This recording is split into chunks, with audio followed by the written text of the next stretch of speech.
A special message for Lucy Usher. There is no gap there, Luce. We all love you and miss you. Ladies and gentlemen, a very good evening and a warm welcome to the Red and Blue Review. My name is Nick Philpott. As always, I'm your host. I'm going to introduce you to the team very shortly, but don't forget, ask your smart speaker to play the latest Red and Blue Review podcast at any time. Also, look at our website, www.redandbluereview.co.uk, for all our back catalogue. You can also watch us live simultaneously right now on our YouTube channel.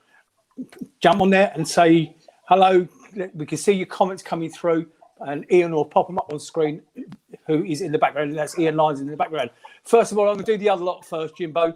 Ian Noble, good evening, mate. I hope you're well. Good evening, Nick. Yeah, I'm just about recovered from yesterday's trip. Yeah, you're a bit jaded, mate. And yeah, well done for making that effort yesterday. Fantastic effort. Good man. Nigel Croucher up in Sunderland. You right, mate? Yeah, I'm fine. Sort of flying the flag up here, keeping the locals in the place. Good man. And down in south in New Zealand, Christchurch to be precise. Good evening and welcome back, Tim Richards. You right, mate? Yeah, good. Thanks. Good morning, everyone. Good morning to you. Good morning. And ladies and gentlemen, as you can see on screen, we once again have the delight, our pleasure to welcome back club legend Jim Cannon. Jim, welcome back to the Red and Blue Review, mate. Thank you very much. Pleasure to be here. Oh, it's great to have you back on. I mean, and ladies and gentlemen, before the show, Jim has offered to come and see us quite a lot through this season. So we are delighted. Yeah, I can't even say he's a special guest anymore. He's a friend of the show. He's now officially, Jimmy, I don't know if you'll be aware of this. You've heard of the Holmesdale Ultras, yeah? Yeah. Okay, well, we are the Red and Blue Review Ultras, okay? And you are now part of the Ultras team. Good evening to everybody watching Facebook Land. I can see you all. There's Rob Cranfield, Gary King, Tom Clark, Samuel, Andy Stacey, Graham Kitcher, Brent Summers out there, Brad's out there, Chris Gunn, good evening, mate, Damien, Paul Grant, Andrew Adams, John Knox, a very special good evening to you. Mukta's out there, Colin, Tim Ames, who else is out there? Charlie Bell, Teresa Baker, lovely to see you, darling. Rob Cranfield, Phil Usher, good evening to each and every one of you, wherever you are watching in the world, because we are going worldwide. As always, live. We are the only podcast you can watch, the only Crystal Palace podcast that is actually live for you to see. All the others are pre-recorded or podcast and recorded and played out later. We are live. Boys, where shall we start? I'll tell you where we're going to start. I would like to kick the show off, if you don't mind, to pay our respects on behalf of Red and Blue Review to the passing of they use the word great too much, but I have to say Jimmy Greaves, rest in peace. Boys, I think you'll agree with me. He has got to be one of the all-time great. Yeah. I've seen him grace Selhurst Park in the early 70s, and he was a good player. I think Nick's had a seizure. Oops. Who jumped out? I don't know who jumped out. Jim, did you ever meet? No, I never had the pleasure of meeting him, but then I probably wouldn't want to meet him. He was that good a goal scorer. So you never played against him then, obviously, because you're only a baby when he hung up his boots. Yeah. And you boys ever see him play? No. I saw him at Selhurst. You saw him at Selhurst? Yeah, about 71. So he was playing for West Ham at the time. So that was at the back end of his career then, yeah, Nigel? Yeah. Yeah, I know the guy he's suffered quite severely recently with ill health, and talks and prayers go out to his family, of course. And Jimmy Greaves, I thought it'd be remiss of us not to kick the show off with paying our respects. So where should we start, boys? I think we'll kick off with yesterday's team lineup. No major surprises. A couple of guys that I speak to quite regularly in our questions crew were a little bit disappointed that he didn't change the lineup from the previous game. And my thought process is, personally, why would you change a winning formula? So the lineup was Guaita in goal, and I want to focus on Guaita a little bit tonight. Ward, Geehee, Anderson, Mitchell, Kouate, MacArthur, Gallagher, Ayew, Benteke and Zaha, and a pretty strong bench with Butland, Tompkins and Kelly, Klein, Riedewald, who we're also going to focus on tonight, Hughes, Milivojevic, Alisi and Edouard on the bench. Ian, I'm going to start with you if you don't mind. Edouard, would you have played Edouard instead of Benteke yesterday? No, I wouldn't have done. And I said this last week on the show. I think, as you've already said, Nick, you don't change your winning lineup, especially one so convincing as last Saturday. He did brilliant, Edouard, when he came on, didn't he, to score the 2 goals. But it was interesting that Patrick Vieira, when he was asked about that in his post-match press conference, majored on the fact that Benteke made a significant contribution to the Spurs game for 80 minutes. And so that's why it didn't surprise me to see Benteke start. It might be different, however, for the next game. But just for now, I wasn't surprised totally to see Benteke start at Anfield yesterday, no. Jim, would you have done anything differently on the lineup? Bear in mind, you had quite a strong bench there. I don't know, would you have played maybe Milivojevic in the middle to try and stifle him a little bit? No, I think the midfield looked quite good. I mean, if it was a hard decision. I mean, I know you say great result and we won, but we won probably because of Eduardo coming on and scoring goals against Spurs. It's probably because he's not played in the Premier League quite a lot, well, at all, apart from 5 minutes. He went with Benteke, but I think you know my feelings about Benteke. I don't agree with Vieira that he was brilliant against Spurs. I saw the same old Benteke. He don't hold the ball up well enough. He don't do any running. I mean, I've had that theory all along about him. I don't know if it's laziness or he doesn't know, but I've never seen him run into the channel. And as soon as Eduardo come on, he was getting in behind people. He made an 80-yard run down into the corner. Never seen Benteke do that in all the time he's been at Palace. So, but I probably would have gone with the same lineup purely because I think he needs to just take his time to get used to the pace of maybe the Premiership, not having played it before. I'm going to ask you later in the show about the lineup for this next Monday against Brighton. I'll be intrigued to know how you would change things, given. But we'll do that later in the show. Boys, north and south, would you have changed anything in the lineup wise? I wouldn't have changed it. Sort of, don't break something that's sort of not broken. But I think we've probably learned a little bit more about some of the other players once they came on. Referring to Mr. Riedewald. So I think that's going to be a discussion for later. Yeah, indeed. Jim, just I don't know if you can see the comments coming through on screen, can you? On your whatever you're looking at. Yeah, you're reading some of the love coming through. Of course I am. Yes. What about you? I shut my eyes when it comes on crap. So. Yeah, yeah, that'll be later. That'll be me. If you see me typing, watch for that message. All right, Tim. Anything? Yeah, I mean, I agree with Jim, obviously. Benteke, I've got no time for. Ayew, I still can't see. I feel a bit awkward commenting on professional footballers with Jim here, but Ayew, I don't think should have started. I don't know how many more times we have to watch him do the same stuff, cock up as many times. And I know you're going to talk about the defence later, but again, I thought Ward had a brilliant game, especially when you look at the cover he had with Ayew, who let him down so many times.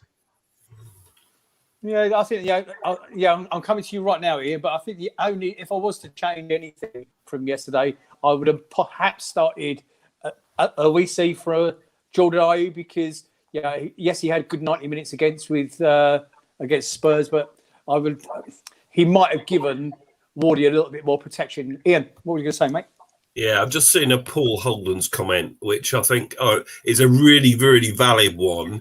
He says Teka should have had a penalty, and when it was 0-0, it was a beautiful ball into the box by Zaha, really good cross, and the left back, the Greek left back, tripped him. It was a clear foul, and there was another one on Edouard. in the second half, which was less of nailed on. And Paul says if it happens to Salah, the referee and Liverpool team up, and they get the decision. So we can come on and talk about more about the game a little bit later, and VAR and whether it played a part yesterday. But I think we didn't get the rub of the green, and I think Benteke, Jim, I want to disagree with you, my friend. I think Tekers does work hard, and he defends well as well. I know he's there to score goals, but he's a better defensive option, and of course. In the modern game, it's defending as a team and attacking as a team. Fullbacks get forward as much as forwards these days almost. And when we're defending corners, Tekers is spot on for getting. And if you remember, Edouard yesterday, he nearly came a cropper. He skied one, didn't he? He went over and went off for a corner. There we are. Well, you don't play a centre forward because he's good in his own box. You play a centre forward to score goals in the other box. All good centre forwards will defend their own box, and he does it really well. But I wouldn't pick him because he defends the corner. Yeah. But I think it will come for him. I really do. Maybe it's my red and blue tinted specs again. For Tekers. But anyway, Nick. So we're going to be going on to the corners and the goals shortly. Okay, but just think about it: 3 corners, 3 goals scored out in Facebook land, because I haven't got it on my notes. Can anybody tell me? And there's a reason why I'm asking this, because we're going to focus on this for a bit now. What minutes did Benteke get substituted? What minute did Benteke go off for Edouard? Because I haven't got that information to hand. Boys, I don't know if any of you have. And there is a reason. If you got it there, I'll be very grateful, because I think... 65. Okay, so at 65 minutes, and I want you to cover the first half in a minute. Okay, 65 minutes... So they scored. They were 1-0 up at half time, and the second goal was on 78 minutes. And bear in mind, the following 2 goals were from defensive or from their corners. Okay, which is what you've just said that Benteke's strength is. So, whilst I hear what Jim's saying, that he doesn't run the channels, he's not holding the ball up to a point, and I agree with that. Ian, I also agree with what you're saying about Benteke and his strength at defending corners. Because if you remember under Hodgson, he used to position him literally more or less as first man. Okay, had we had somebody large in there yesterday, perhaps we wouldn't have gone 2-0 up when we did. And just a correction on Paul Holden's post a minute ago, he said it was at 0-0 that Benteke had that penalty. It wasn't. We were 1-0 down at that point. No, Nick, it wasn't. It was 0-0. I'll check. Okay, so I've got it here in front of me. Just bear with me. So we are jumping around here. We'll come to that in a minute once I've read my notes. Ian, cover off the first half if you be so kind. Yeah, well, look, we started very brightly, attacking the Kop end, and it was almost a dream start, wasn't it? Gallagher involved again, lovely ball over the top. Wilf got something on it, maybe not enough really for someone of his calibre. And Allison, the goalkeeper, tips it onto the post. So we very nearly went 1-0 up early doors. A lot of pressure, on us. Liverpool came at us. They're a top side. We know that. It was interesting, their lineup. We've talked about our lineup, but it was interesting that they changed their back four entirely from their midweek game. But I wonder whether that actually played into their hands a bit, because Trent and Robertson are known for going forward almost as much as I said earlier as they're defending, and they needed to defend well. And Milner had an absolute stormer of a game against us. He played really well, and the guys. I think Gary Lineker said on Match of the Day, he's defied time almost, as a player. But I thought we were a little bit unlucky to go behind. If we just cover off their goal, it was on. Well, let's talk before we go about their goal. Let's just talk about the penalty again, or the penalty wasn't given. For me, it was a clear pen. He gets tripped in the box, and it was 0-0 when that happened. There were other chances at the other end. It came just after the Jota chance, the one where Jota skied it over, and it would have been harder to miss than score.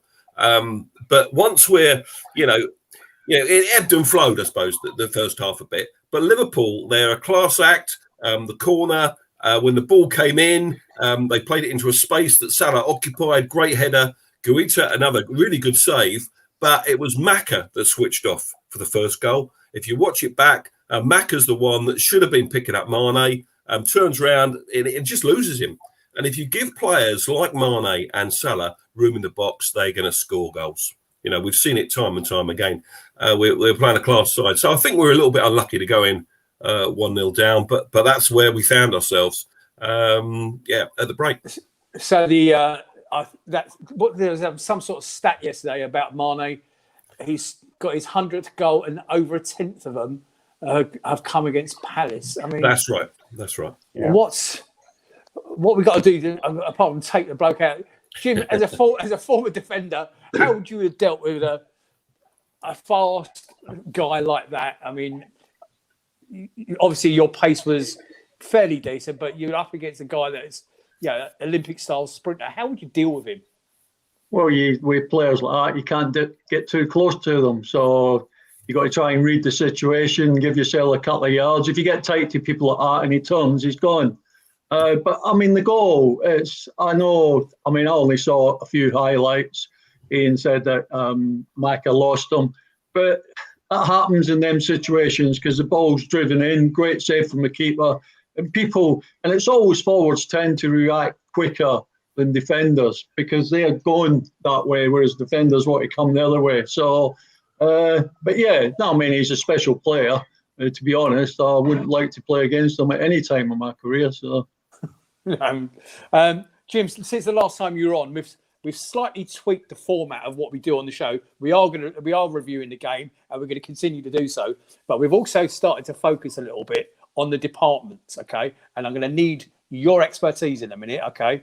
But, I wanted to start this bit, and Ian, we'll come back to the second half shortly, okay? I want to start tonight's show really by talking about the goalkeeper, Vicente Guaita, who I think has been one of the outstanding performers for us last season. My worry about the guy is he doesn't come and claim crosses. He comes along and slaps crosses. The evidence of that, of course, will be the third goal yesterday, where he came along, punched it clear to the edge of the box, Geezer drills it home. Is this a coaching thing? Boys, and this can be to any of you, is this a coaching thing that he's adapted or adopted recently? Because I've noticed it quite a lot that he doesn't come like Hennessy would come for all his faults and actually try and claim a ball. Guaita punches anything high and tries to clear the box. Open to any of you to answer. Somebody respond. Is this a thing? It's the modern way. It's the modern way, in my opinion. I think it's the way they're getting coached. Yeah, so you watch many matches. Go on, Ian. Yeah, I think we've seen him criticised a lot already this season, end of last season. He was punching too often. Apart from their third goal, I can't remember him punching an awful lot yesterday, to be honest with you. And I think with that third goal, the corner was swung in very well. I can't remember. I think it was from Salah, and he was under a lot of pressure. And he was actually quite a good punch. He cleared the area. Now, yeah. Jim, you'll remember from your playing days, if a goalkeeper is going to punch, you get a lot on it, don't you? If you get a lot on it, fair play, I suppose. It was just unfortunate that it fell to another class player who struck it beautifully. And, he couldn't have done, I think if he does that 9 times out of 10, he misses. He's the 1 time out of 10 he scores, I think, with that lad, So I couldn't criticise Guaita yesterday for punching instead of catching, Nick. Okay. I don't think. I'm just reading some of the comments in the chat. Paul Holden saying Guaita has been watching YouTube videos of Hennessy. Muxer saying in a crowd you have to punch in case you drop it, and I think that's about it on the goalkeeper. Right. The reason we're also going to focus now on the back four, Jim. Now, I don't know how much you've seen of our back four so far this season with Ward, who, let's face it, is ageing, but I still think he's playing fantastically. Guehi, Anderson and Mitchell. Now, in our history, boys, and between us, we've got about 200 years of watching football. In my mind, no disrespect here, but one of the best pairings was Pallister and... what's his name? Bruce. Thank you, Steve Bruce. They were probably the strongest pairing. And from that, Ferguson managed to build an excellent team. Jim, your opinion, please, on Guehi and Anderson, because I think we might have unearthed something a little bit special. Yeah, I agree with you. I do go up there and watch. I work up there, so you're saying not sure if I've seen any games. I've seen the last 3 home games, and the 2 centre halves I think have been outstanding. They're both strong in the air, but equally they're both competent on the floor. I think they complement one another, and they've both got left and right foot. They ping balls all over the park. So Absolutely. I think we've probably got 2 of the best centre halves I've seen there for a long time. And boys, you want to add anything to that? Because I agree, and I also think that they're able to influence young Tyreek Mitchell as well. Yeah, well, I mean, when you're playing with, maybe Gaty hasn't played a lot of football in the Premiership. Anderson has, but I think they can only help somebody like Mitchell.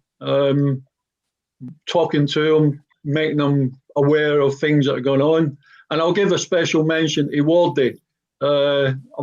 We lost one of the best right backs in the country. And to tell you the truth, we haven't really missed him because Wardy's come in over the last 2 seasons, and he's done extremely well. He's not the same type of player. He doesn't maybe get forward as much. And the last couple of games, his passing's been a bit out. But you can always rely on the guy, and I think it's somebody I would always give a mention to when I'm talking about back 4. Absolutely. Wardy's still got a driving licence. Tim, you were going to say something, mate? Yeah. I was thinking about Wardy watching the game yesterday, and the people that have criticised him about going forward, he's not so good going forward. When I was thinking, how many years have we been talking about PVA when he was great going forward but couldn't defend? And everyone was saying, we need someone who can defend there first and then play forward. So I agree with Jim. I think Ward's been brilliant this year. And again, the game yesterday, or Saturday, whenever it was, look at who they were up against and how well they played. You had Mitchell on the left against Mo Salah. And to be fair, I don't think Mo Salah got the better of him very often. And you know what, mate? You're quite right, because somebody else has just said that in the chat as well. A couple of people have mentioned the fact that for long periods of the game, Salah was out of the game because of young Mitchell. I think he's having a great start to the season. Okay, Ian, go on with the second half, mate. Yeah, so second half we had to come out and have a go, and I think we did just that. We had a really good go at Liverpool yesterday. And I think Klopp said in his post-match, he said, that's the hardest 3-0 we've ever had to work for, which is some praise, I suppose. And, all the time it's 1-0, we're still in this game. And I think the substitution on 65 minutes, the double substitution with Edouard and Riedewald coming on was probably the right thing to do. Now, we've talked at the top of the show about Benteke coming in and being selected ahead of Edouard. I just want to focus on one thing. I thought Edouard didn't do anything terribly wrong yesterday, and he had an okay game. He didn't score, but there was a chance he had that I want to highlight. It was actually Wardy. I think it was Wardy, Jim. It was Wardy. Wardy, lovely cross-field ball, beat their defence. Edouard gets in behind in almost like inside left position. He takes a touch. His touch is heavy, and it allows a world-class goalkeeper to come and gather. Now, think back to that Brighton game last season in the dying seconds even, when the ball comes over. What did Benteke do? He hits it first time. Now, this is potentially controversial, right? If Benteke's on the pitch and he's in the same position as Edouard in that moment, does he take it first time and hit the target? I think Edouard needs to learn to take that ball first time and take the risk of skying it or hitting the target. And I was a little bit disappointed when I watched it back. I wasn't at when I was watching the game live in the away end, it didn't really occur to me. But as I'm watching it back, I'm thinking against a team like Liverpool away from home, you don't get too many chances. It was a half chance. And, I think he might have done a bit better with that chance when he watches it back. Tim, you're shaking your head at me, which is fine. We can disagree. Yeah.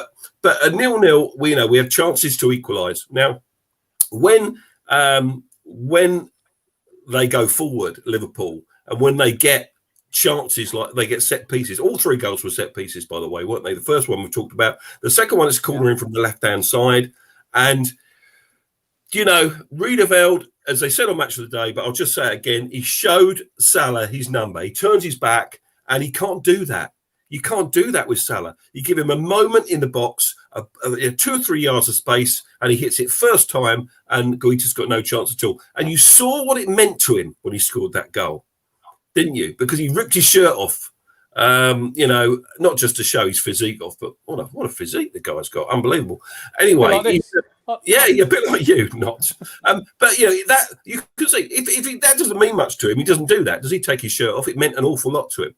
And I think at 2-0 the game's over. Edouard had one more chance and he was a bit unlucky. That was the one when he was fouled. Well, they potentially a foul from the new boy, and Alisson saves it, push it round the post for a corner. So we're still having a go all the time. Riedeveld, you said he had a shocker, or was that pre-show you said that, Nick? I can't remember. No, and I think he did. I think he did from the point of view of switching off in the box for Salah's goal. But actually, he looked good going forward. I think he picked the ball up, and I like him as a player. I like when he runs with the ball. And whether there's a place for him in this side or not, I don't know. But I think he didn't have as a shocker as you're making out.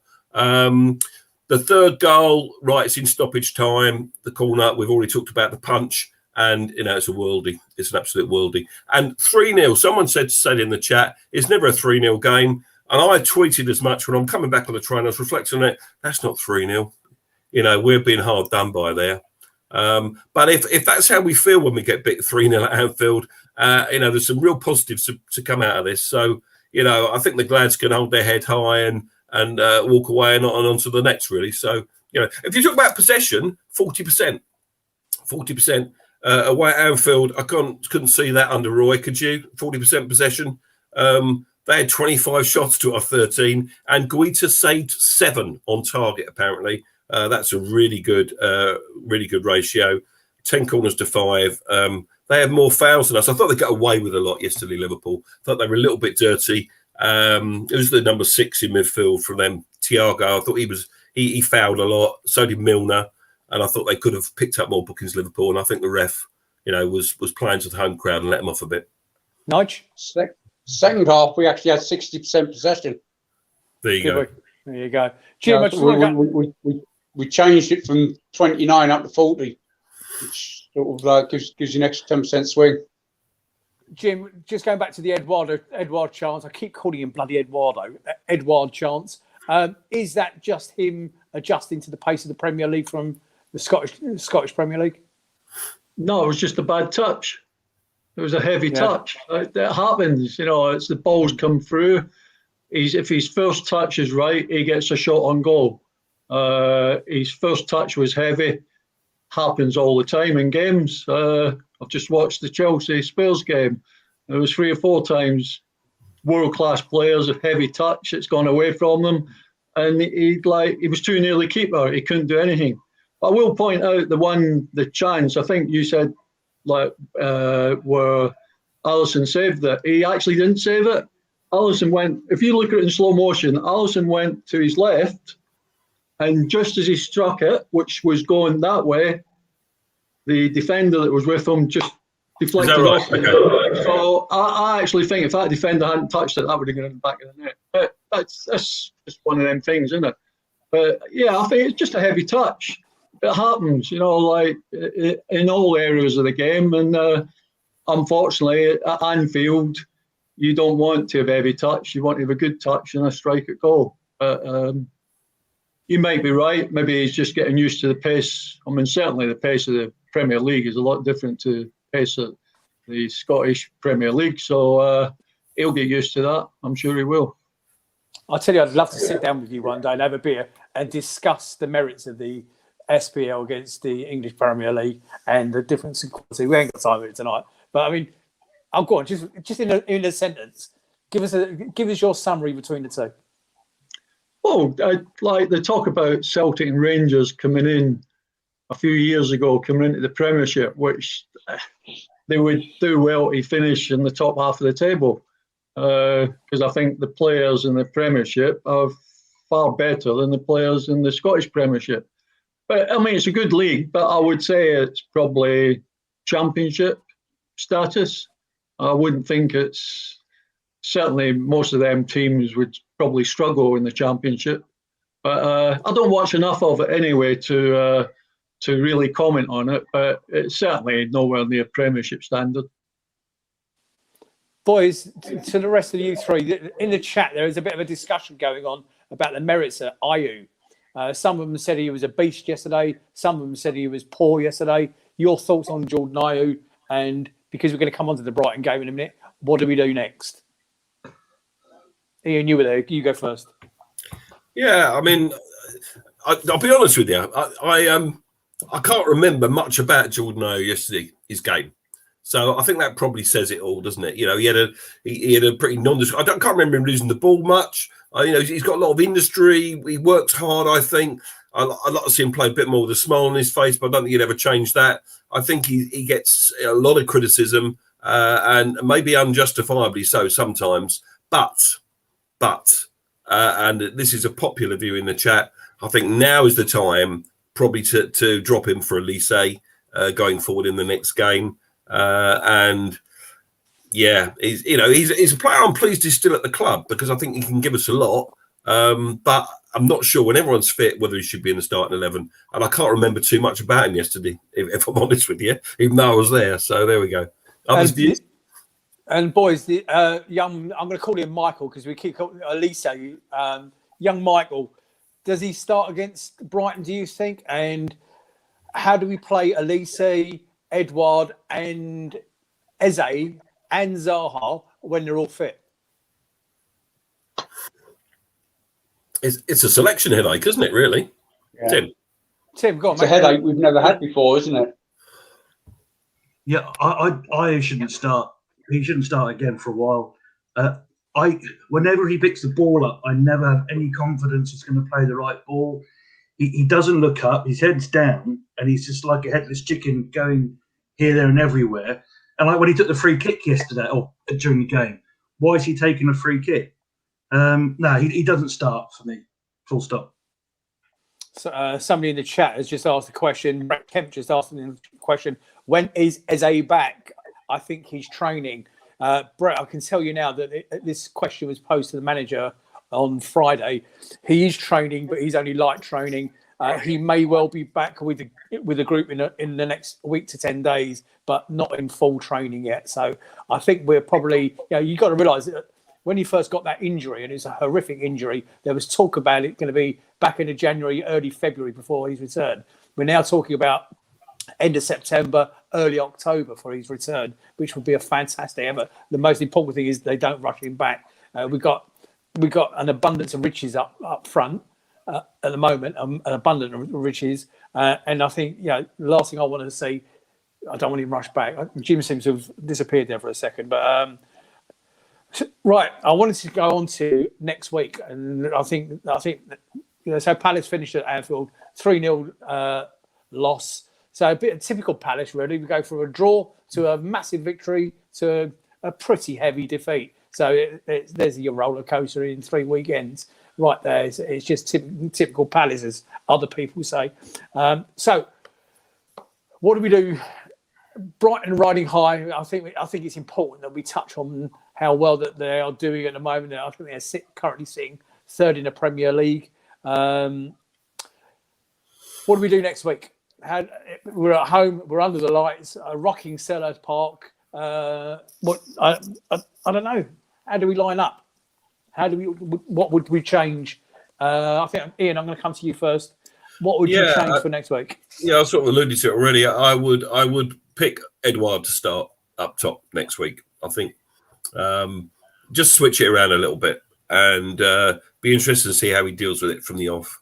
It's got to happen at some point. I think about Edouard and Benteke, they seem to me to be almost, there's not one that's head and shoulders above the other. They're both good players, and it's good to have them both, frankly. So I'd start Edouard next week, and I would also start Elise instead of Jordan Ayew next week. Someone's mentioned in the chat, I've read, can't remember, suspect if you drop Ayew for Elise, would massively miss his ability to keep the ball, get us up the pitch, and take the pressure off us. That's Paul Peters. But I think that's the decision I will go with if I had the opportunity of picking the team. But we'll all have our views on this. Just want to make this point. We'll all have our views on who's the best 11 to start with. What's great is that we've got a bench that's you've got equal ability to come off the bench and potentially change games. And that's what we've been missing for such a long time. We've got that now. We've got that strength in depth. So that's really, really encouraging. And what we've got to remember is that, the players, the manager, Vieira, and his staff see these guys day in, day out. They will always know better than any of us. Let's be clear about that. So whoever they go with, don't beat them up. They know best. That's all I want to say. Jim Cannon has rejoined us, but he's obviously gone and been taking some of those really ugly tablets, those big yellow ones that he quite often takes, because he's turned really ugly in the last couple of minutes. Ian? Which one? You. Well, what's the question?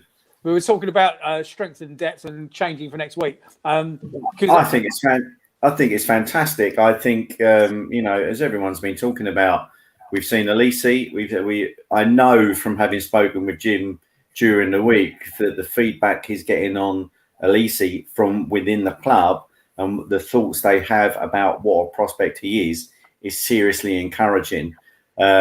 Obviously, we know just how good Gallagher is now, and let's hope he continues with that. Obviously, we've got the likes of Eze to come back at some stage. I'm hearing that it's towards the end of October that they're expecting him to be pushing for a place, which is phenomenal based on what you were saying earlier, is that anyone who has his pops his Achilles or ruptures an Achilles, he's done so well to come back so quickly. And that's partly due to the investment we've put into the medical side of things as well in the club. So fair play to them. I think, as we said last week, it's just a delight that we've got a squad that can play different formations now. And I think we've also got a manager that is quite happy to tinker with the formation that we haven't had for the last 3 or 4 years. I mean, talking about Brighton just quickly, I think they're riding high. They haven't played anywhere near like the likes of the teams that we've played. I think when we play them, that's now 6 out of the top 10 we've played, even though I wouldn't consider them a top 10 team, but that's where they are at the minute. And they've not played anyone higher than 9th. So I think whilst I'm quite guarded about playing them, because when a team of confidence is always going to be hard to come up against, I think the way that we play is going to cause them a lot of problems. Indeed. And Paul Holden's just asking the chat, boys, are we having a show next Sunday? And I thought I'd already answered that, but no, I realised that was pre-show we were talking about it. Paul, we haven't got a game next weekend, so we'll have nothing to review. The game is on Monday night, so we are planning on doing a show on the Tuesday evening following the Brighton game. I can't remember if I'm working or not, but according to the boys on the road, I am down as hosting that show. But if I'm not here, one of the likely lads will happily host it for us, no doubt. I don't say Jim's dropped off at the moment, but the point I wanted to make to Jim was that we were talking about Guihi and Anderson, and God forbid we have any injuries during the season, and we're bound to have at some point. If you look at what we've got behind the scenes, you've still got Tompkins, Kelly and Klein, all proven Premier League boys to come in. My criticism of last season, after the transfer window closed, was ideally you'd have 2 quality players for every position. That's the whole idea. So you look at what we got in goal. We've got Guaita and we've got Jack Butland. Jack Butland's played for England. There's your central defenders. You've got Guihi and Anderson, but you've also got Tompkins and Kelly sitting there. They're both quality, proven Premier League. Benteke, Edouard, and so on and so forth. Aloisi and Ayew, both very good players in their own right.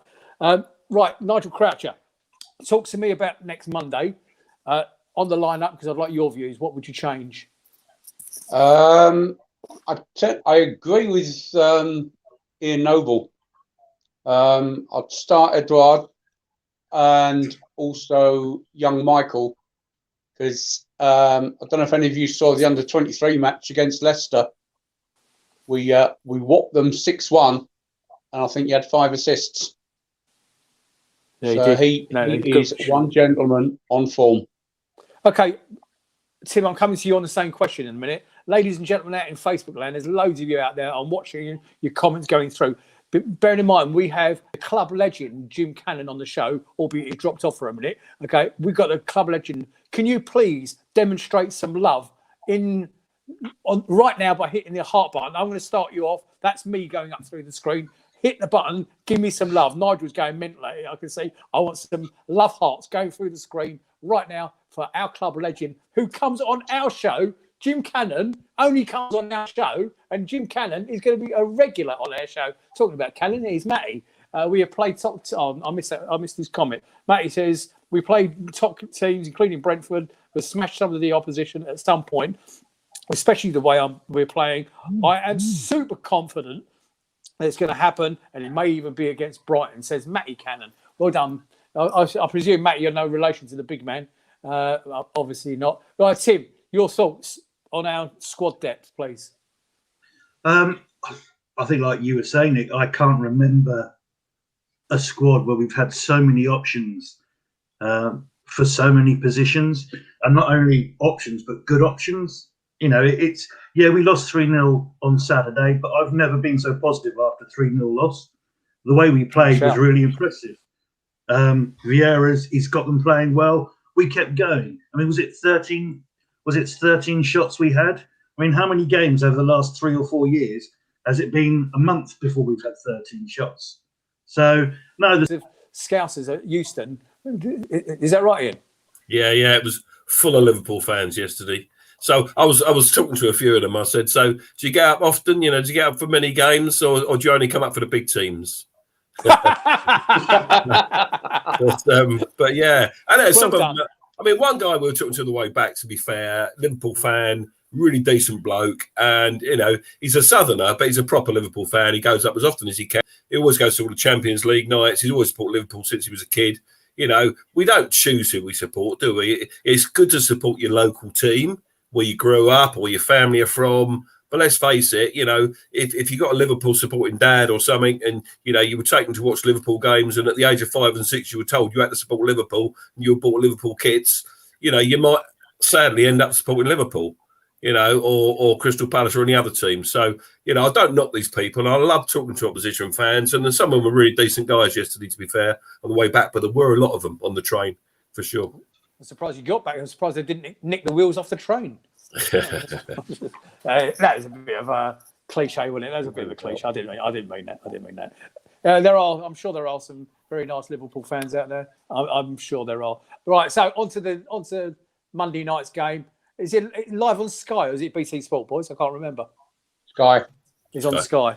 So for you two guys that aren't obviously travelling up for the game, and Ian, I know you, Lindsay, I know you're away. Somebody's just said in the chat, I think we should throw everything at it. In other words, what they're talking about is all our attacking options, go for it. Would that be a little bit stupid? Lindsay first.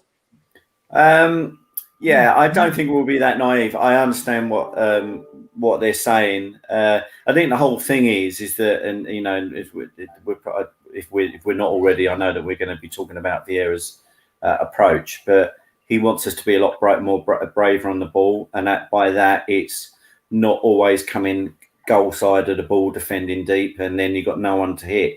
What we're doing is we're having players that are dropping in between the lines, and we're actually playing the ball in between the opponent's players, and I think that is going to cause Brighton some problems. I like Basuma. I've always liked him since the 3-2 at ours. I thought he was outstanding in that game, and I've always watched him and thought, well, you know, he'd be good to have. I think he's their only real solid player that performs week in, week out. Trossard's a good technical player. He's always going to cause us problem. That awful little horrid guy up front, Mopé as well, could probably cause us an issue. But at the end of the day, the best form of defence is attack. and they're going to have similar problems as any other team has in getting the supply to their forwards. But I think we'll be relatively cautious, but nowhere near as cautious as we would have been under Hodgson. And I think with the Sellers crowd behind them, I just think it's going to ramp it up another notch. And under lights as well, it's going to be a special atmosphere. I'm absolutely gutted that I'm missing it. Plastic comes to mind, but anyway, we won't. I'll tell my missus you said that. Okay. But I mean, you're right. What you were saying about Vieira's approach. I mean, something he's alluded to a couple of times on his pre-match interviews is the fact that he wants us to take more shots, score more goals, will get into the box, and so on and so forth. I think it's really important that he continues it. Let's spend 5 minutes on the manager, if you don't mind, boys, and his philosophy. Ladies and gentlemen, in case you're wondering where Jim's gone, he's still with us. He's just rebooting his laptop. He's turned into... hang on, what's this? No, that's me. All right. I thought he's turned into a proper ultra because he's struggling with his technology at home, bless his heart. Okay, just to let everyone know, his battery ran out, and he's just logging it all back on, but it's taken a while. So he's trying to get back on. Proper ultra. So... Vieira's approach. Ian, you're muted, mate. You're talking about we can't hear you. Noble, that is. I was just going to say I knew we should have rehearsed it, but there we are. So, talk to me about. Give me your thoughts on the manager, Nigel. You're moving around as well. I don't know what you're doing. Tim, you go first. While these two sort their sound and vision out, talk to me about what you feel about the manager so far. I'm delighted, to be honest. I think it's so refreshing. It's so much more exciting to watch. I'm gutted even more that I can't get along to the games. But his approach, the way he's got the team set up, I think what sums it up is when you have Zaha and Townsend all commenting, saying it's so nice to be able to play going forward and not being told, work on your defend. I think his approach is, look at the football we've played this season. All right, take the Chelsea game out, the first one, take that one out. But apart from that, the quality of football, the number of chances we've played, the atmosphere. You look at the atmosphere at the Spurs game. Would that have been like that if they hadn't have played the attacking football that they were playing? And I think it all comes down to Vieira and his backroom staff. Jim, welcome back, mate. You do realise you've just now properly qualified as an ultra, because you're struggling with your technology, because it happens to us every week, mate. So you listen. Last time I used this computer was probably the last time I spoke to you a lot. There you go. But I thought it was fully charged, but the little battery thing when it's near the end means it's not fully charged. I'm actually on my phone because I'm still waiting on the computer to load up. It takes so slow. Well done for getting back on. Listen, we were talking about the strength in depth. Now, a little birdie tells me you've had a little bit of inside information on the quality of what we purchased during the transfer window, because we haven't seen you since the closure of the transfer window. And anything you could tell us about the quality of what we bought? Well, I mean, you can see the quality of the two centre-halves. I wish we'd bought Gallagher, but I can only see him probably going back to Chelsea at the end of the year. The young lad, I don't know much about Michael Olise, but what I've heard about him, I spoke to the chief executive the other day at the match against Spurs, and he said that the young lad, the noise coming back from training ground was that this Michael Olise is outstanding. So, I mean, he's a good buy. I think all the buys this year are what you would want if you're a Premiership club looking to get better. I mean, what's impressed me, and people have questioned why I keep saying this, but I'm going to say it again because, quite frankly, I want your views on it. Not only what we bought, that young Olise was the Championship Player of the Season, 2 seasons on the trot. Okay, he is clearly a quality player. Anderson, Guihi, the only exception to what I'm about to say is Anderson, because I think, but they're all been signed, Jim, on 5-year deals. Now, to me, that's very unlike Crystal Palace. Normally, what they would do is, bring somebody in on a 2-year deal, see if he's any good, and maybe extend his contract. But they've currently bought most of the crop of players they've bought in on 5-year contracts. Now, to me, A, they've seen real potential in these guys, but B, it's great business because should they have cracking, outstanding seasons and a so-called bigger club comes in for them, they're going to have to pay through the nose for it. I mean, is that how am I reading the 5-year deals correctly? Well, yeah, but I mean, what he's brought in is a lot of younger players. I dare say that Patrick Vieira was very influential in the players that he wanted. He's obviously somebody that wants young players, wants players that are going to be here for 3 or 4 seasons, 5 seasons with some of them. And I'll go back to somebody like Max Meyer, who never got a chance because of the way Roy Hodgson played, because he couldn't trust him. Well, Patrick Vieira is the total opposite. He actually trusts these players. He wants them to go and play. He wants them to express themselves in a conditioned way, but he's not like, I think Andrew Townsend said the other day, I don't know if you saw his comment after the game when he scored that worldie, that the difference between Benitez and Roy Hodgson was that Benitez don't want me to defend. He wants me to get the ball and attack. And he said the opposite for Roy Hodgson. He said he was more interested in not giving anything away. So I think people like Roy Hodgson and maybe the club at the time didn't really want to go beyond an experienced player that would not give anything away and defend, as opposed to what Patrick Vieira's got now. He's got players and really good young players that want to go forward. He gives them a chance, and he doesn't want to sit back and just do breaks, and he wants to, like the Liverpool game, loads of play, more involvement, passing the ball rather than just defending as 2 banks of 4 and catch a team on the break, which is good sometimes, but it's not how you would want to play football. So I think he and Dougie and the chairman have been brilliant in the players they've bought this season. Yeah, like I said, I was the first to criticise Dougie Freeman with the Bolton thing and everything else, but hats off to him. I think they had a cracking transfer window. Jim, I just wanted to ask you, because Teresa's just asked a question, the same question in the chat, and it's aimed at you as well. Bear in mind, we've got Luisi coming in and we've got Eze to come back. Was it a mistake to let Andros go? Well, if I had a choice between Jordan Ayew and Andros Townsend, I know who I would have kept, and it wouldn't have been Jordan Ayew. But, yeah. I mean, maybe because probably Jordan Ayew, like, I don't even know, he's not a winger, is he? I thought he was a centre forward when he came to us. He had a really good season when he first came. Scored some really good goals. But then Benteke gets back fit and was playing quite well, so he ends up out on the right wing, and it was just either between him and Andros.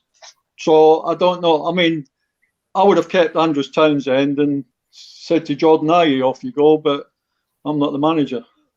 Tim down in New Zealand, your thoughts? Was it a mistake to let Townsend go? Yeah, hello? Yeah, I think it was.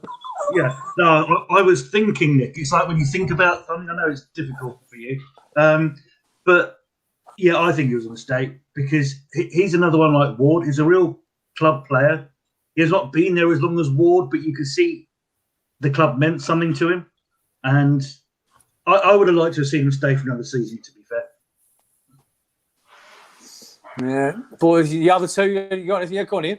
Yeah, I think we did the right thing letting Andros Townsend go. I still think he's gone to a great club. He's arguably gone to a bigger club, hasn't he, than Crystal Palace. It's good for his career.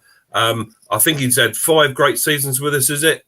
But when everyone's fit, Eze, Elise, Andros doesn't get in our side, does he? He doesn't get in the team. He's probably looked at that. He's probably talked to the manager and Everton are coming for him. He's out of contract. It's probably the right thing for the player.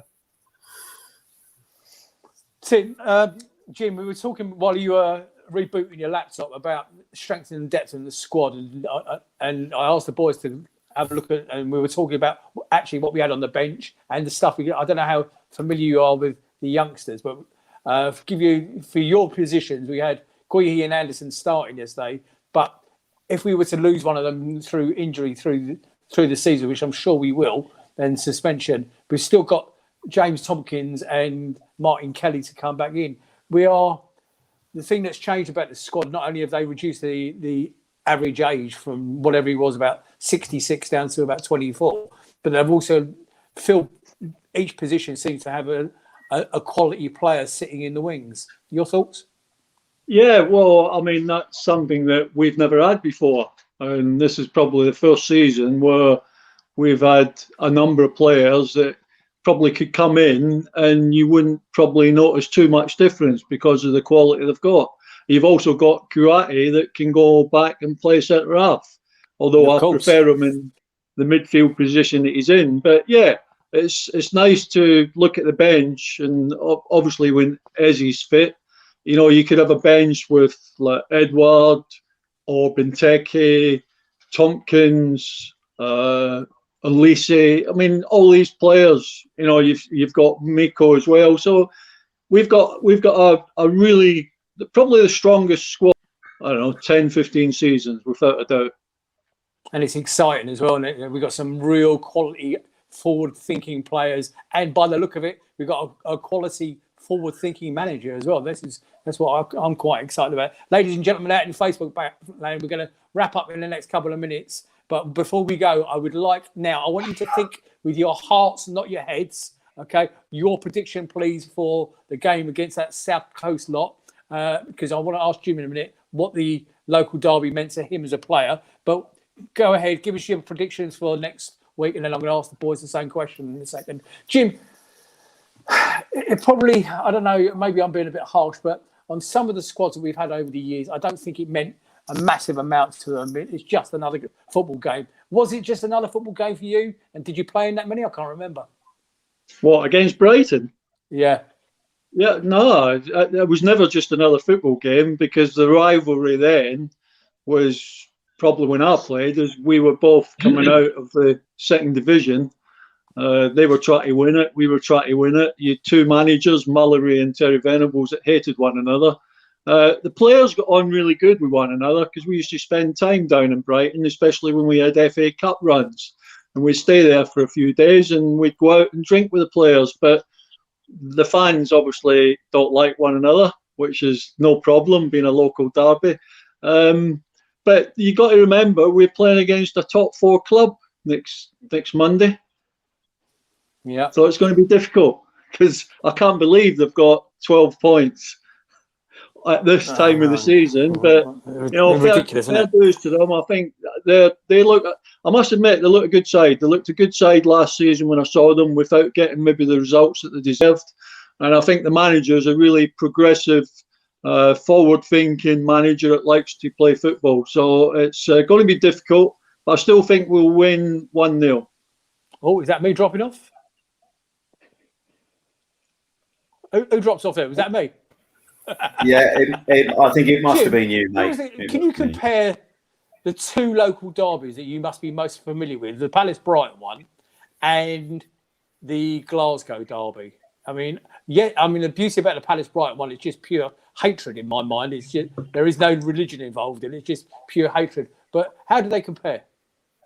I don't think they compare at all. Probably to the fans they do, but the Old Firm derby is probably the fiercest derby that you could ever get on the planet, and a lot of it is sectarian, to do with religion. And you know, in Glasgow there's two religions: you're a Protestant or you're a Catholic, and invariably that's where it all boils down to at the end. So I would say that that's probably a lot fiercer than Brighton and Palace derby.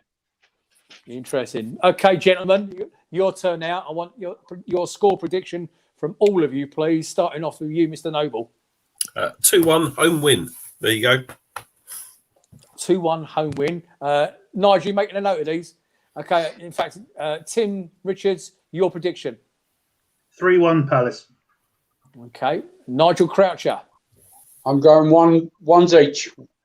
1-0. Okay. Jim Cannon. Yep. 1-0 to us. 1-0. Ian Lyons, come on, please, because I want yours as well. Ian Lyons. I'm going to go 2-1 to us. I mean, we've already said, haven't we, that Brighton are where they are, but as Brett Kemp and I'd said earlier, they haven't really played anyone. Whereas I think on paper we have had the toughest start than any other team, because this will be the 6th team in the top 10 we've played. 3 of them were top when we played them, so I think they might take us a lot lighter than we would take them, which isn't a bad thing. Under lights at Selhurst, it's going to be a great atmosphere. Yeah, shame you're missing it, mate. All right, stop reminding me about it. I'm going to kick you off in a minute. No, I think it should be great, and always love the games. But as you're right, Ian, when it's under the lights, it just makes it that much more special. Would you concur with that, Jim, from your time as a player when it's under those Selhurst lights? Oh yeah, I mean, I think any player, especially at Palace, Tuesday nights, well, Monday night for them, but in our day it was either a Tuesday or a Wednesday, and when the crowd was sort of buzzing, the atmosphere, it's just a different game when you're playing of an evening under floodlights. So yeah, that's I